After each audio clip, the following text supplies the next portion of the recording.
بسم اللہ الرحمن الرحیم۔ السلام علیکم۔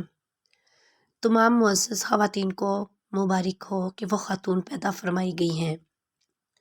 سب سے پہلے جو سب سے زیادہ بڑے ظالم جابر خدائی کا دعویٰ کرنے والے فرعون کے مقابل شجاعانہ انداز میں کھڑا ہوا، وہ کوئی مرد نہیں تھا بلکہ ایک عورت تھی، محترمہ حضرت آسیہ سلام اللہ علیہ۔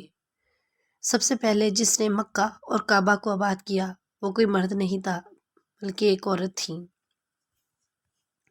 محترمہ حضرت ہاجرہ خاتون سلام اللہ علیہ۔ سب سے پہلے جس نے سروئے زمین کا مبارک ترین زمزم نوش فرمایا وہ کوئی مرد نہیں تھا بلکہ ایک عورت تھی، محترمہ حضرت ہاجرہ خاتون سلام اللہ علیہ۔ سب سے پہلے جو ہمارے نبی حضرت محمد صلی اللہ علیہ وآلہ وسلم پر ایمان لائیں وہ کوئی مرد نہیں تھا بلکہ ایک عورت تھی، محترمہ حضرت خدیجۃ الکبریٰ سلام اللہ علیہ۔ سب سے پہلے جس کا خون اسلام کی راہ میں بہایا گیا اور شہید ہوا وہ کوئی مرد نہیں تھا بلکہ ایک عورت تھی، محترمہ حضرت سمیہ رضی اللہ عنہا۔ سب سے پہلے جس نے اپنا مال اسلام کی راہ میں دیا اور کوئی مرد نہیں تھا بلکہ ایک عورت تھی، محترمہ حضرت خدیجۃ الکبریٰ سلام اللہ علیہ۔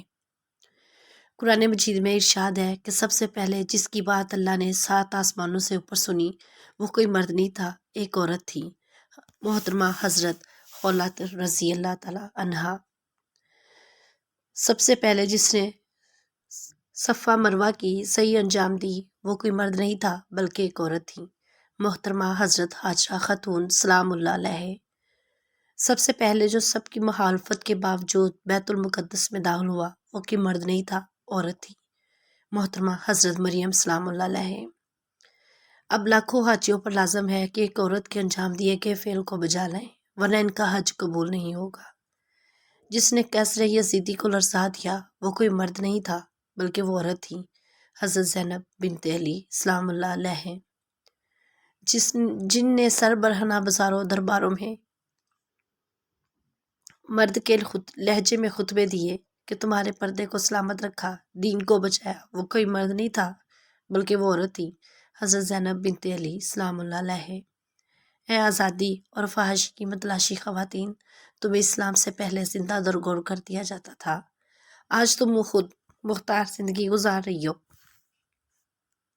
نکاح تمہارا تحفظ بھی ہے اور شان بھی، اپنے عورت ہونے پہ فخر کیجئے، خدا ہم سب کا حامی و ناصر ہو، آمین یا رب العالمین۔